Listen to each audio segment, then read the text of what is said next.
안녕하세요. 드라마를 톱하브는 잼잼 리뷰입니다. 7월 29일 경이로운 소문 시즌2 카운터펀치가 TVN에서 방영되는데요.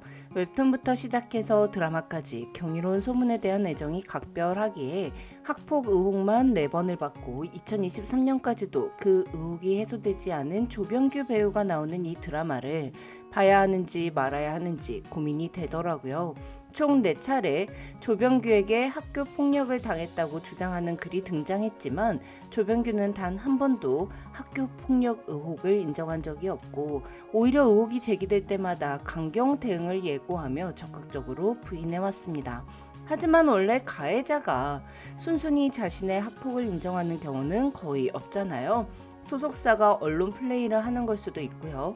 또한 학폭 의혹을 받은 배우들 중 사실 무근이라며 학폭 의혹을 부인하고 폭로자들과 법적 공방을 벌였지만 법원에서 폭로자들에게 무혐의 처분을 내리자 뒤늦게 폭행 사실을 일부 인정한 배우들도 있습니다. 그래서 조병규 배우의 학폭 의혹이 어떻게 진행되고 있는지를 좀 찾아봤어요. 특히 가해자로 의심되는 조병규와 그의 소속사의 의견보다는 피해자라고 주장하던 사람들이 취한 행동 위주로 파악해서 딱 팩트만 밝히겠습니다. 조병규가 나오는 경수문 시즌2 봐야 하는지 안 봐야 하는지 딱 정리해드릴게요. 일단 조병규에 대해 학교폭력 의혹이 제기된 건 2018년 1건, 2021년 2월 16일, 17일, 19일 3건으로 총 4건입니다. 2018년 12월 첫 번째 폭로자는 조병규의 초등학교, 중학교 동창이라고 자신을 소개하며 배우 데뷔하고 이미지 세탁을 잘했더라며 내가 지나갈 때 욕하면서 뒤에서 가래침도 뱉었다고 많은 사람이 얘가 절대 착한 애가 아니란 걸 알아줬으면 좋겠다고 했습니다.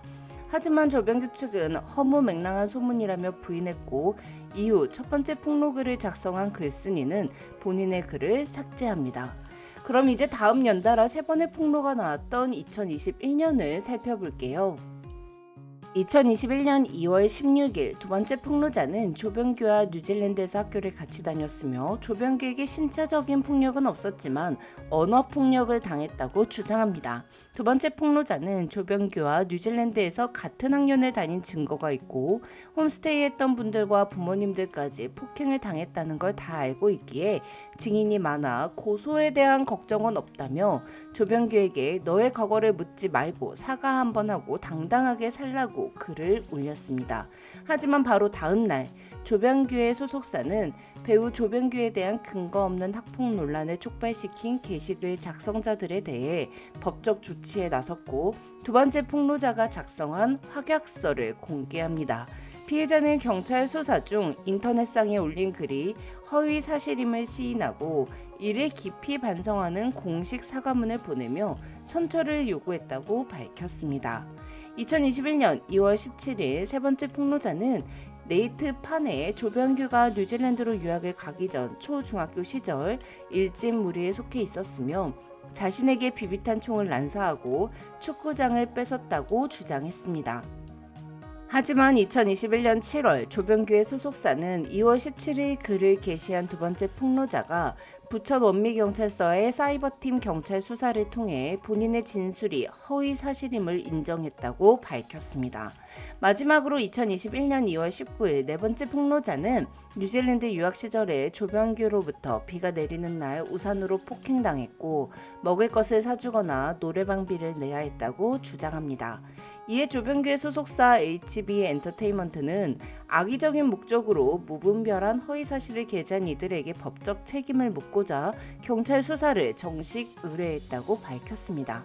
이후 네 번째 폭로자는 개인 인스타그램 계정을 통해 조병규 측 소속사로부터 손해배상으로 압박을 받고 있다며 정식으로 공개 검증을 하자며 거짓말 탐지기, 최면 등 모든 가능한 방법을 더하여 조병규가 자신에게 학교 폭력을 행사했음을 명쾌히 가리겠다고 글을 올렸습니다.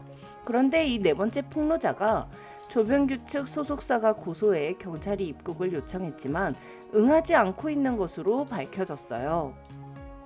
폭로글을 올린 것이 2021년 2월인데 2023년 6월까지 경찰 조사에 응하지 않는다는 것은 네 번째 폭로자가 뉴질랜드에 거주하고 있기 때문에 한국으로 입국하기가 쉽지 않은 상황이라고 생각해 볼 수도 있을 겁니다.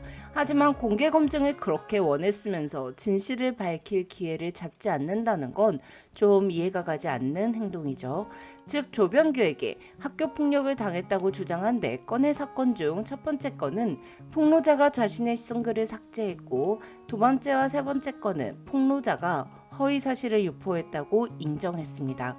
아직 해결되지 않은 네 번째 폭로글은 조병규 측 소속사가 허위 사실로 고소해 경찰이 입국을 요청했지만 2년이 지나도록 이에 응하지 않고 있는 상태입니다. 이 사실만 놓고 여러분이 어떤 선택을 하실지는 모르겠지만 저는 조병규가 나오는 경소문 2를 보기로 결심했어요. 하지만 언제든지 네 번째 폭로자가 입국해 경찰 조사를 받고 허위사실 유포가 아니었음을 증명되어 조병규가 학폭을 했다는 것이 검증되면 언제든지 조병규와 경이로운 소문 드라마 모두 손절할 생각입니다. 지금까지 드라마의 토파보는 잼잼 리뷰였습니다. 감사합니다.